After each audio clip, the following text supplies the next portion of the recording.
Good afternoon friends, happy Sunday. तो आज के हमारे सानडेते एक पिकनिक चलছে इलिश उत्सव। तो देखते ही पाচ্ছ इलिश माछगुलो।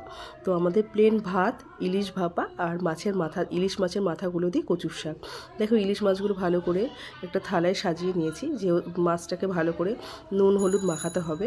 তো ইলিশ মাছটা একবারই ধুয়েছি, বেশি ধুইনি, কারণ ইলিশ মাছ বেশি করে ধুলে ইলিশ মাছের স্বাদ চলে যায়। তো মাছগুলো দেখো থালায় সাজানো হয়ে গেছে। এবার মাছগুলোকে ভালো করে নুন আর হলুদ দিয়ে ভালো করে মাখিয়ে নেবো, যাতে প্রত্যেকটা মাছের গায়ে নুন হলুদ ভালো করে মিশে যায়। নুন হলুদটা মাখিয়ে আমি একটু বেশ কিছুক্ষণের জন্য রেখে দেবো। নুন হলুদটা মাখিয়ে দিলে মাছের গায়ে নুনগুলো ভালো করে ঢুকে যায়। তো দেখতেই পাচ্ছ প্রত্যেকটা মাছকে আমি একটা একটা করে ভালো করে মাছটাকে মাখাচ্ছি।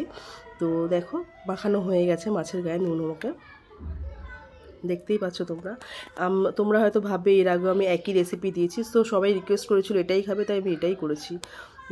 দেখো আমার হয়ে গেছে। এবার আমি পেস্ট করব পোস্ত পেস্ট করব, পোস্ত, সর্ষে, কাঁচা লঙ্কা আর একটা টমেটো আমি পেস্ট করে নেবো। দেখো আমার পেস্ট আমার রেডি হয়ে গেছে। সো পেস্টটা একটা পাত্রের মধ্যে ঢেলে নেব। যেহেতু অনেকগুলো মাছ, একটা বড় পাত্রই লাগবে আমার। ওর মধ্যে হলুদ, নুন, সর্ষের তেল দিয়ে ভালো করে পেস্টটাকে রেডি করে নিয়ে প্রত্যেকটা মাছ ওর মধ্যে দিয়ে ভালো করে মাছটা মাখিয়ে নেব। ভালো করে প্রত্যেকটা মাছকে মাখিয়ে নিতে হবে।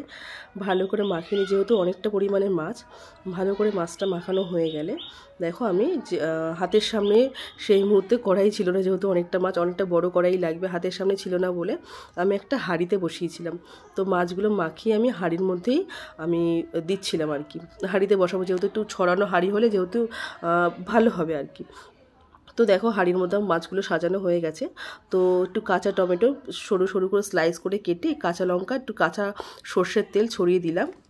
ছড়িয়ে দিয়ে ওপর দিয়ে ওই মিক্সির বাটিতে যেই মশলাটা থাকবে একটু জল দিয়ে ভালো করে ওভেনে বসিয়ে দিলাম, ঢাকা দিলাম। কিছুক্ষণ পরে দেখো আমার ইলিশ মাছটা রেডি হয়ে গেছে। সো তোমরাও জানিও কেমন লাগলো। জানি সবাই তোমরা এরকম পারো রান্না, তো জানিও কেমন লাগলো। আর এই রান্নাটা খেয়ে সবাই বলেছে অসাধারণ হয়েছে। তো আজকের জন্য টাটা। আর ইলিশ মাছ কচু শাক দিয়ে সেটা পরে দেবো। টাটা।